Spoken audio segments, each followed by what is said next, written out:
আসসালামু আলাইকুম রহমতুল্লাহি বারাকাতুহু। প্রিয় দেশবাসী, ভাই বন্ধুরা, পরিবারবর্গ যে যেখানে আছেন সবাইকে শুভেচ্ছা ও সালাম। আর অনেক অনেক দোয়া বাংলাদেশের জন্য, বাংলাদেশের মানুষের জন্য যে যেখানে ছড়াই আছেন দেশে বিদেশে। সবাইকে শুভেচ্ছা আর মুবারকবাদ। আমরা স্বাধীনতার যুদ্ধ দেখি নাই, কিন্তু 24-এর যুদ্ধ আমরা দেখছি। আল্লাহ তাআলা দেখাইছেন। এই যুদ্ধে যারা ছিলেন, আমাদের ছাত্র সমাজ, আমাদের ছোট ভাই, আমাদের ছেলে, আমাদের মেয়ে, আমাদের বোন, তাদের জন্য অনেক দোয়া, অনেক দোয়া। তারা দেখাই দিছেন যে আপনি আমি যা না করতে পারছি, রাষ্ট্রবিদ, রাষ্ট্রনীতি, যারা রাজনীতিবিদ, সুশীল সমাজ, সব যেখানে ফল করছে, আল্লাহ সুবহানাহু ওয়া তাআলা আমাদের সন্তানদেরকে, আমাদের আমাদের ভাই বোনদেরকে, যারা ছাত্র, যাদেরকে আমরা মনে করতাম ইউটিউবার, যাদেরকে আমরা মনে করতাম মোবাইল হ্যাঁ মোবাইল চাইল্ড, যারা মোবাইল নিয়ে ব্যস্ত থাকে, আল্লাহ সুবহানাহু ওয়া তাআলা যে আমাদের দেশে এখনও রত্ন আছেন, মরে যান নাই, এর শুকরিয়া আদায় করি। আর সবাই আমরা এইটা মনে করি আমাদের দেশ বাংলাদেশ, আমাদের দেশ ইসলামিক দেশ, মুসলিম কান্ট্রি, মুসলিম দেশ। বলছে এইটা ভুলে যাওয়ার জন্য আল্লাহ তাআলা আমাদেরকে নানানভাবে টেস্ট করেন, নানানভাবে সমস্যা দিয়ে আমাদেরকে এইটা বুঝান যে বাংলাদেশ, আমরা হিন্দু মুসলমান বৌদ্ধ খ্রিস্টানের একটা দেশ, কিন্তু মুসলমান দেশ। তো মুসলমানের দায়িত্ব কর্তব্য থেকে যদি আমরা সরে যাই, আল্লাহ তাআলার আযাব তো আসবেই, আল্লাহ তাআলা আমাদেরকে টেস্ট দিবেনই। কিন্তু দেখেন, আল্লাহ সুবহানাহু ওয়া তাআলা আমাদের সূর্য সন্তানদের দ্বারা আমাদেরকে সুন্দর একটা শিক্ষা দিয়েছেন। আমি আমার পরিচয়ের থেকে আমি আপনাদেরকে বলতে চাই, আমি একজন মুসলিম বাঙালি। তো মুসলমানদের থেকে আল্লাহ সুবহানাহু ওয়া তাআলা দুনিয়াকে সৃষ্টি করছেন এবং মুসলমান দিয়ে আল্লাহ শেষ করবেন। এই জায়গা থেকে আমাদের সরে যাওয়ার কোনো উপায় নাই। যদি আমরা সরে যাই, যুগে যুগে আল্লাহ সুবহানাহু ওয়া তাআলা যাদেরকে ধ্বংস করছেন, যেই কারণে ধ্বংস করছেন, ওইটা আমাদের মনে আসা দরকার। ওইটা থেকে বেরিয়ে এসে আমরা ইসলামিকভাবে, ভাই, ইসলামের বাইরে কিছুই নাই। রাষ্ট্রনীতি বলেন, সমাজনীতি বলেন, হ্যাঁ, যে কোনো নীতি বলবেন, ইসলামের বাইরে কিছু নাই। ইসলাম দিয়ে আল্লাহ তাআলা দুনিয়া শুরু করছেন, ইসলাম দিয়ে আল্লাহ তাআলা দুনিয়া শেষ করবেন। সেজন্য ভাই, আমরা এটা শুকরিয়া আদায় করি। আর সবচেয়ে আমাদের মাথায় রাখতে হবে যে আমরা যেই দলই আসবে, যেই গ্রুপই আসবে রাষ্ট্রভারের জন্য, আপনার আমার সাধারণ জনগণের দায়িত্ব কী? সাধারণ জনগণ থেকে শুরু করে সমস্ত সমাজকর্মী,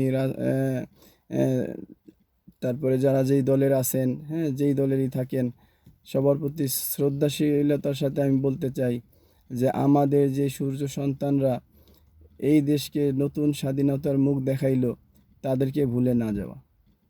দেখবেন যখন বিয়ে হয়, শাদী হয়, দুলহা দুলহানকে নিয়ে মানুষ কত উজ্জীবিত হয়, কত আনন্দিত হয়। কিন্তু একসময় আমরা তাদেরকে মনে রাখি না। একসময় তাদেরকে ওই মুহূর্তটা বা কিছুদিন তারপরে তাদেরকে আর স্মরণ নাই। কেউ হয়তো কোনো দিন ফুল নিয়ে আসলো, কেউ হয়তো কোনো দিন গিফট নিয়ে আসলো, এইটাই বাকি আমরা মনে রাখি না। নানানভাবে তাদের দুঃখ কষ্ট কী হইতেছে সেটার খোঁজখবর রাখি না।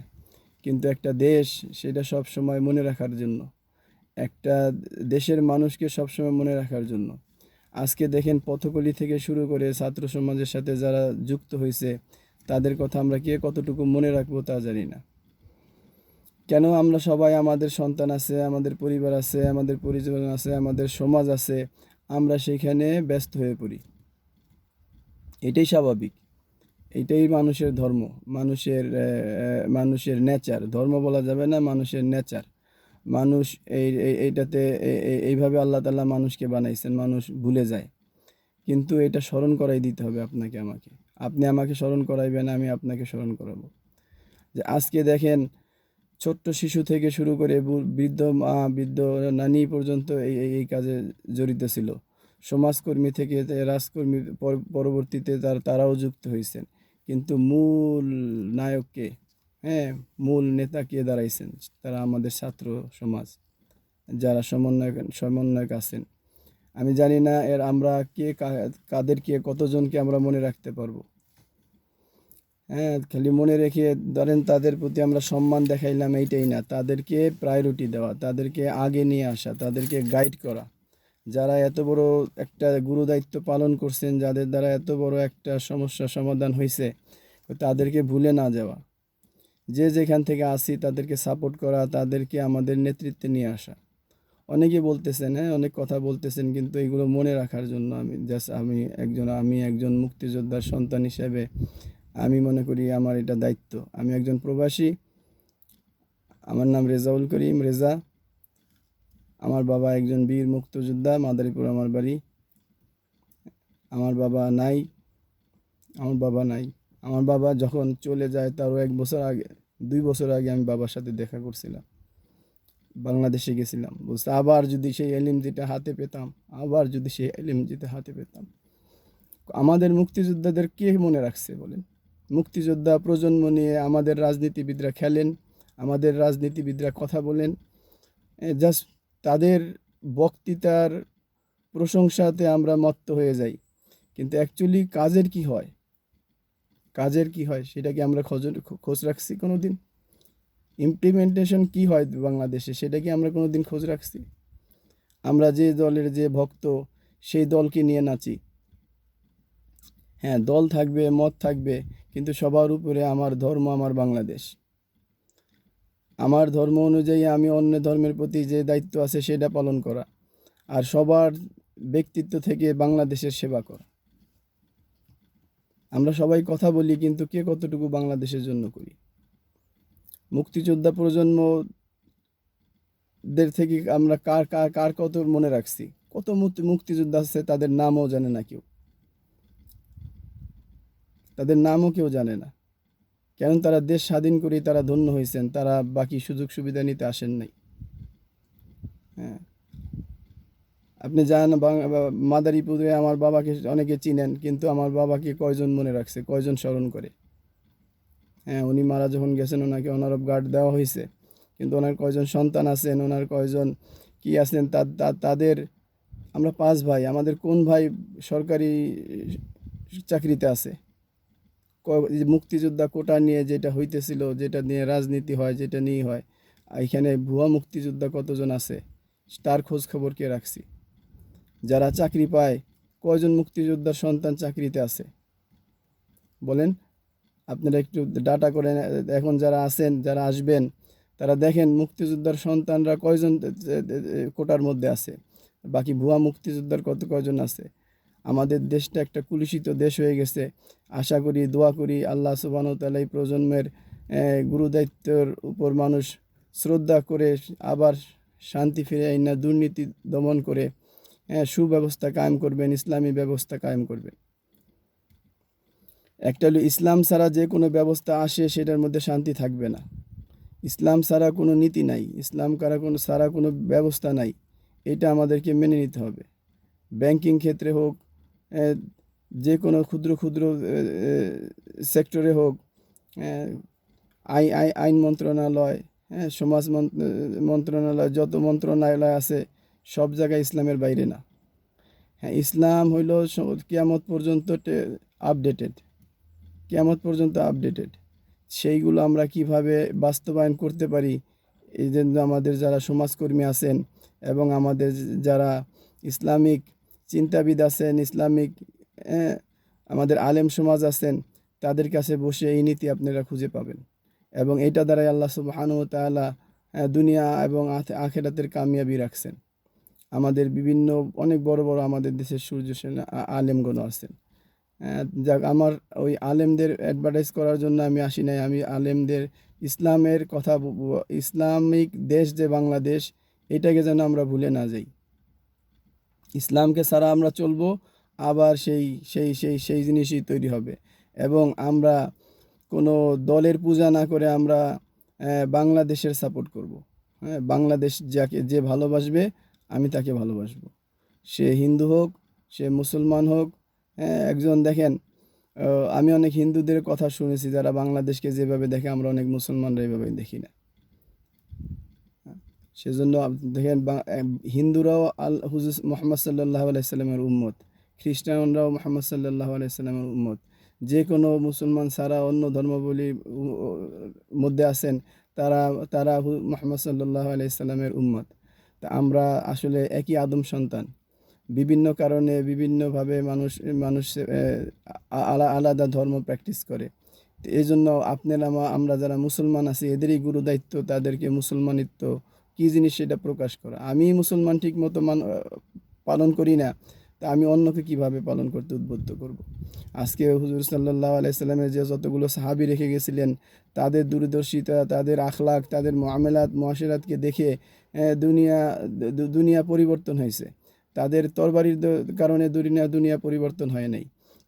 তাদের দূরদর্শিতা এবং তাদের ইসলামিক আদর্শ দেখে মানুষ পরিবর্তন হয়েছে। সাহাবীরা চায়নায় গেছেন ব্যবসা করতে, সেই তাদের সে আখলাক, তার ব্যবসায়িক লেনদেন দেখে চায়না মুসলমান হয়েছে, মালয়েশিয়া, ইন্দোনেশিয়া কীভাবে মুসলমান হয়েছে। সেজন্য ভাই, আমার দেশের জনগণ, আমার আমার আমার বন্ধু, আমার আমার আমার আমার যত শুভাকাঙ্ক্ষী আছেন আমার দেশের, সবাই দেশকে ভালোবাসে, কিন্তু ভালোবাসতে হবে কেমনে? ভালোবাসতে হবে নিজের নৈতিকতা চেঞ্জ করতে হবে, পরিবর্তন করতে হবে। আমি যদি নিজেই পরিবর্তন না হই, আমি যদি নিজেই আমার ভাইয়ের সাথে প্রতারণা করি, আমার ফ্যামিলির সাথে প্রতারণা করি, আমার প্রতিবেশীদের সাথে প্রতারণা করি, মিথ্যা বলি, অন্যায়ের সাথে জড়িত থাকি, তাহলে আমি কিভাবে দেশকে ভালোবাসলাম? তো আমাদের দেখেন গুরুজনরা এখন যারা ভালো ভালো মানুষ আছেন, যারা ভালো ভালো নেতা আছেন, তারা বলতেছেন, দেখেন যার যার জায়গার থেকে দেশকে ভালোবাসেন। ভালোবাসার প্রথম কি? ধরেন একটা স্কুল একজনে প্রতিষ্ঠিত করলো, স্কুলে সবচেয়ে বড় ডোনেশন কোনটা? বা একটা মাদ্রাসা তৈরি করলো, একটা মাদ্রাসার সবচেয়ে বড় ডোনেশন কোনটা? ভাই, মাদ্রাসায় সবচেয়ে বড় ডোনেশন হইলো আমার বাচ্চাকে মাদ্রাসায় দেওয়া। স্কুলে সবচেয়ে বড় ডোনেশন হইলো আমার বাচ্চাকে ওই স্কুলে দেওয়া। আমি স্কুলে 10 লাখ টাকা দিয়ে দিলাম, 10 কোটি টাকা দিয়ে দিলাম, এই ডোনেশনটা একটা ডোনেশন, কিন্তু এর চেয়ে বড় ডোনেশন আমার বাচ্চাকে দেওয়া। ঠিক তেমনি ভাই, বাংলাদেশকে যদি আমি ভালোবাসি, বাংলাদেশের মানুষকে ভালোবাসি, বাংলাদেশের প্রজন্মকে ভালোবাসি, এই যে স্টুডেন্ট যারা, এই যে ছাত্র ভাই, ছাত্র সমাজ যারা দেশের মধ্যে সুন্দর একটা বিপ্লব ঘটাইলো, এর প্রতি শ্রদ্ধা দেখানো, যে তারা যে চাইছে তাকে, সেই জিনিসটাকে পরিবর্তনে সাহায্য করা। দুর্নীতি থেকে আমি বাঁচি, আমি আরেকজনকে বাঁচাই। হ্যাঁ, ভালো কাজ আমি করি, আরেকজনকে ভালো কাজে উদ্বুদ্ধ করি। হ্যাঁ, আমি একটা অন্যায় কাজকে বাধা দিই, অন্যকে অন্যায় কাজকে বাধা দেওয়ার জন্য মোটিভেট করি। তো এইটা হলো গিয়ে বাংলাদেশকে ভালোবাসা। তা আমি যদি তৃণ পর্যায় থেকে মানুষকে উঠায় না আনতে পারি, প্রশাসন দিয়ে, আর্মি দিয়ে, কোনো দিন হয় নাই, হবে না। আপনি আপনি পৃথিবীর, আমি আমার বন্ধুদেরকে, আমার যত যারা আছে আমার ক্লোজ, মাঝে মাঝে আমি এই টপিকস ওঠাই, পৃথিবীর কোনো দেশ প্রশাসন দিয়ে হয় নাই, ভালো হয় নাই। গণ অভ্যুত্থানের মাধ্যমে। গণ অভ্যুত্থান কখন আসে? মানুষ যখন মেন্টালি যেটা চায় সেটার বিস্ফোরণ ঘটে, সেইটাই সমাজে প্রতিষ্ঠিত হয়। আজকে আমাদের যুবক সমাজ, আমাদের ছাত্র সমাজ, আমাদের তৃণ পর্যায় থেকে ছোট বাচ্চা থেকে শুরু করে আমার বুড়ো নানি দাদি, আমার মা বোন, সবাই এটা প্রমাণ করে দিল। এরপরে যদি আমাদের চোখ না খুলে, আমরা আমরা আসলে হতভাগা। হ্যাঁ, আমরা আসলে কী বলছে, সমস্যার মধ্যে আছি, আমরা ডিসিপশনের মধ্যে আছি। কার? শয়তানের। এটা থেকে আল্লাহ তাআলা আমাদেরকে বাঁচায়। হ্যাঁ, আমাদেরকে বাঁচায়। আর আমি আরেকটা রাখবো, যে আমার এই ছাত্র সমাজকে যেন কেউ ভুলে না যায়।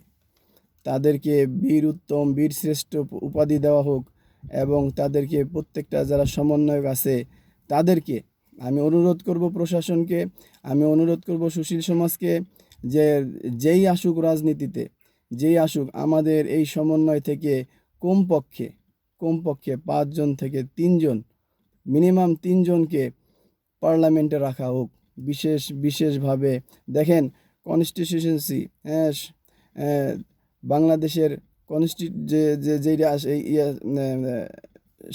স্মারক আছে, যে নীতি আছে, যেটা চেঞ্জ করা দরকার, যে খসড়া করা দরকার, ওইটা তো করেনি।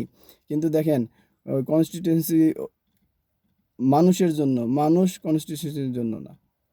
সেজন্য ওদেরকে উদ্বুদ্ধ করার জন্য, ওদের শ্রদ্ধার জন্য তাদেরকে স্পেশালভাবে তিনজনকে কমসে কম পার্লামেন্টে রাখেন। কমসে কম ওদের আমি জানি ওরা অনেক যোগ্যশীল, আমি অনেকের কথা শুনছি, কিন্তু ওদেরকে যদি রাখা হয়, আমার মনে হয় আমাদের এই ছাত্র সমাজকে অনেক সম্মানিত করা হইল, এবং ওরা রাজনীতি শিখবে, ওরা দেশ চালানো আরও পারদর্শী হবে, এবং ভবিষ্যতে ওদের দ্বারা বাংলাদেশে অনেক ভালো ভালো কাজ হবে।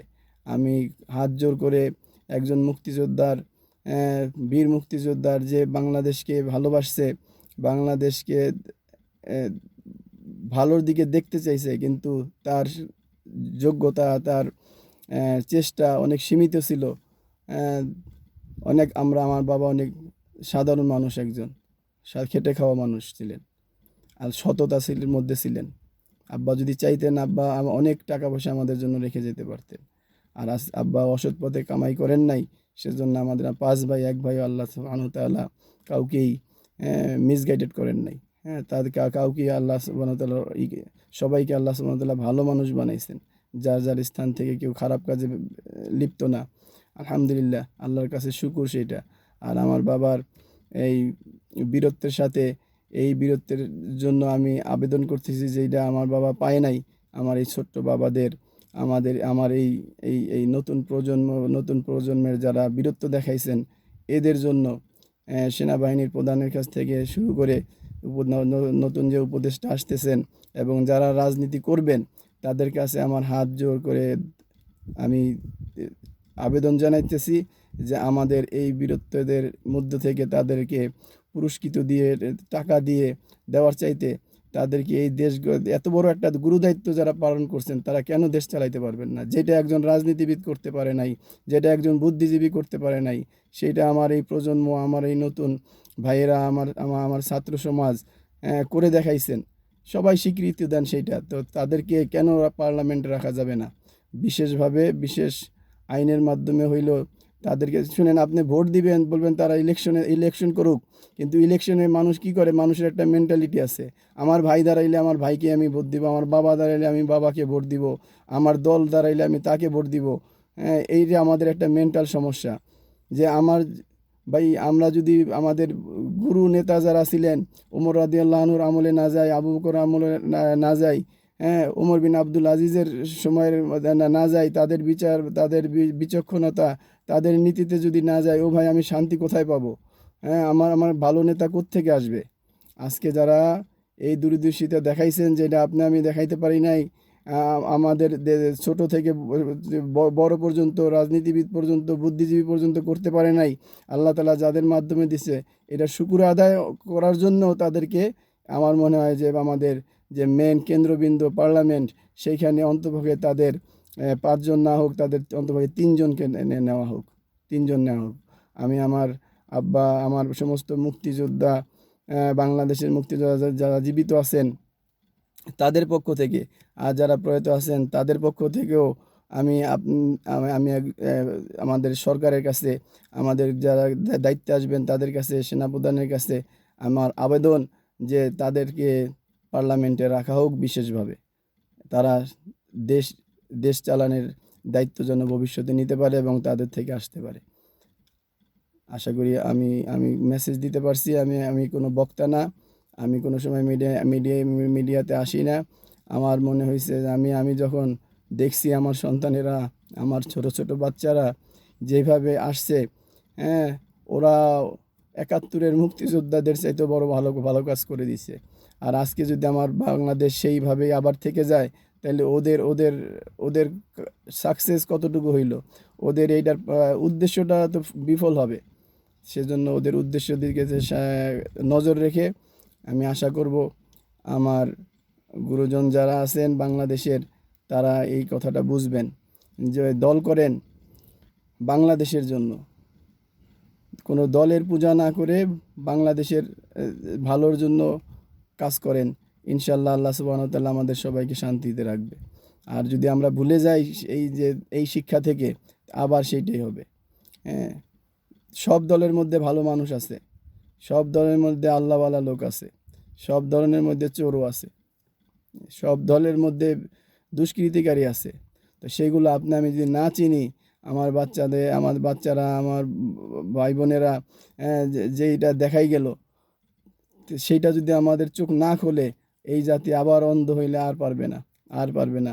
যুগে যুগে এই চান্স আসে না। আজকে দেখেন 54-55 বছর পরে আমার 71-এর, তার আমার জন্ম হয় নাই, আমার ভাইকে আমার বাবা 1 মাসের রেখে যুদ্ধে চলে গেছেন। যা আমার বাবার কথা বলতে আমি এখানে আসি নাই। একটা হলো যে আমার বাবার মতো যারা বীরত্বের সাথে কাজ করে দিয়েছেন, আমার বাবা এরা তো কত মাস যুদ্ধ করছেন, কত মাস যুদ্ধ করছেন, ছোট সন্তান করে চলে গেছেন, তারা তো আর বেঁচে আসার আশায় আসেন নাই। ঠিক আজকে আমাদের চোখের সামনে আমরা যারা মুক্তিযুদ্ধ দেখি নাই, হ্যাঁ, তাদের সামনে নতুন মুক্তিযোদ্ধারা, নতুন নতুন প্রজন্মরা যে কাজটা করে দিল অল্প সময়ের মধ্যে, এটা কি আল্লাহর নিয়ামত ভাববো না? এটা কি আল্লাহর শুকুর আদায় করব না? আল্লাহর শুকুর আদায় করার তিনটা ধাপ। একটা তো ভার্বালি, মুখে বলা আলহামদুলিল্লাহ। আর দ্বিতীয় হইল যে এর ভ্যালু, এর দাম কত, এইটাকে রিয়েলাইজ করা, এটাকে অনুভব করা। কত দাম এইটার। ফর এক্সাম্পল, আমার চোখটা যদি কেউ আমাকে বলে 2 লাখ টাকা দিব বা 2 লাখ ইউরো দিব, আমি কি রাজি হব? তাহলে এই 2 লাখ ইউরোর চাইতেও আমার একটা চোখের দাম বেশি। তো এইটা রিয়েলাইজ করা, তো আজকে যে আমরা যে স্বাধীনতা পাইছি, এইটা রিয়েলাইজ করা যে এটা কত দামি ছিল পুরা বাংলাদেশের জন্য। হ্যাঁ, আর তারপরে হইল যে এই নিয়ামতকে আল্লাহ এবং আল্লাহর রসুলের নিয়মে চালানো, আল্লাহ এবং আল্লাহর রসুলের নিয়মে চালানো। তাইলে ভাই আমার পুরা শুকুর আদায় হবে, পুরা শুকুর আদায় হবে, আল্লাহর মদদ আসবে। তা আল্লাহ সুবহানাহু ওয়া তাআলা আমাদেরকে যে মদদ, যে সাহায্য দিছেন, যেই সাহায্য আল্লাহর পক্ষ থেকে আসছে, আমার পুরা দেশবাসী এবং 71-এর মুক্তিযোদ্ধা এবং এই নতুন মুক্তিযোদ্ধাদের পক্ষ থেকে আমার হাত জোর অনুরোধ যে আপনারা এই নিয়ামতের আশুকিরা আদায় করেন না, আপনারা এই নিয়ামতের আর না শুকিয়ে রাখেন। আমি দেখি আমার পরিবেশ, আমার বন্ধুবান্ধব অন্ধভাবে রাজনীতি করে। এই অন্ধ রাজনীতি থেকে বেরিয়ে আসেন, অন্ধ রাজনীতি থেকে বেরিয়ে আসেন। চোখ খুলেন। আমার দলের মধ্যে যদি খারাপ লোক আসে, তাকে বাদ দেন। সবাই চিনে, ভালো খালাস সবাই বুঝে, হ্যাঁ বুঝি, আমার বেলা ভালো ভালো বুঝি, অন্যের বেলায় ভালো বুঝি না। এটা থেকে বেরিয়ে আসেন। পুরা জনগণের জন্য, দেশের জন্য যারা ভালো হয় তাদেরকে আনেন। সে আমার বাপ হোক, সে আমার পর হোক, হ্যাঁ, আমার ভাই হোক, আমার পর হোক, তাকে নিয়ে আসেন এবং জনগণ তাকেই ভোট দিবেন যে আমার দেশের জন্য প্রথমত ইসলামিকভাবে সে চলতে পারবে। এবং দেখেন, একজন হিন্দু, আমি পাকিস্তানের একটা উদাহরণ দিয়ে আপনাদেরকে শেষ করতেছি। পাকিস্তানে ধর্ম মন্ত্রণালয় একজন হিন্দুকে দেওয়া হয়েছিল, বেশি দিন আগের কথা না। আমার পাকিস্তানি বন্ধু, সে আমাকে বুঝাইলো কয়েক বছর আগে। হ্যাঁ, যখন ওই কয়েক বছর আগে, আমি সঠিকভাবে বলতে পারতেছি না, সে কাছাকাছি, ধরেন করোনার আগে দিয়া, কিছু আগে দিয়া। তো ওনাকে ধর্ম মন্ত্রণালয়ের দায়িত্ব দেওয়া হয়েছে। তো উনি একজন হিন্দু হয়ে যখন একটা মসজিদকে একটা বলা হয়েছে যে এই মসজিদটাকে সরাইয়ে এটা বানানো হোক, তো উনি বলছেন যে মানে এটা কি বলে, যে পাকিস্তান একটা মুসলমান কান্ট্রি, আর এইটাকে সরাই আমি এটা করতে পারবো না। কিন্তু পরবর্তীতে একজন মুসলমানকে দেওয়া হয়েছে ওই দায়িত্বে, ধর্ম মন্ত্রণালয়ের দায়িত্বে, সে ওইটাকে ভাঙাইছে। তো ভাই, একজন মুসলমান মুসলমানের ধর্মকে শ্রদ্ধা করে, আর আজকে আমরা মুসলমান থেকে বেরোয় যাচ্ছি। আপনার আমার মধ্যে মুসলমানের থেকে চলে যাবে, তো আল্লাহর গজব আসবে। হ্যাঁ, আমি মানতে না পারি, আমি সেটাকে শ্রদ্ধা করি। আমার দুর্বলতার জন্য আল্লাহ আমাকে ক্ষমা করবেন, কিন্তু আমি সেটা মানতে না পারলে এটা ওলামার থেকে জেনে নেবেন আমার কি অবস্থা হয়। তো আমি আশা করি আমার ধর্মপ্রাণ বাংলাদেশি ভাই বোনেরা, আমার বাংলাদেশের জনগণ বুঝতে পারছেন আমি অত বড় বক্তা না, অনেক ইন্টেলিজেন্ট না, কিন্তু আমি একজন বাঙালি মুসলমান, আমি একজন আহ, দেশপ্রেমিক। কেন? আমার রক্তে দেশপ্রেমের রক্ত আছে। আমি সবার ভালো কামনা করি, আল্লাহর কাছে দোয়া করি আমার দেশের জন্য আল্লাহ সুবহানাহু ওয়া তাআলা ভালো ফয়সালা করে দেন। আমরা সবাই এই জন্য অপেক্ষায় আছি এবং আশা করি ইনশাআল্লাহ আল্লাহ তাআলা এই অভ্যুত্থানের মাধ্যমে ভালো কিছু দিবেন। ভালো থাকেন, আল্লাহ সবার প্রতি ভালো ব্যবস্থা করেন। আর যে দাঙ্গা ফ্যাসাদ চলতেছে, এইটা অবশ্যই অবশ্যই সবাই সতর্ক থেকে এইটার ব্যবস্থা নেবেন। আসসালামু আলাইকুম ওয়া রাহমাতুল্লাহি ওয়া বারাকাতুহু।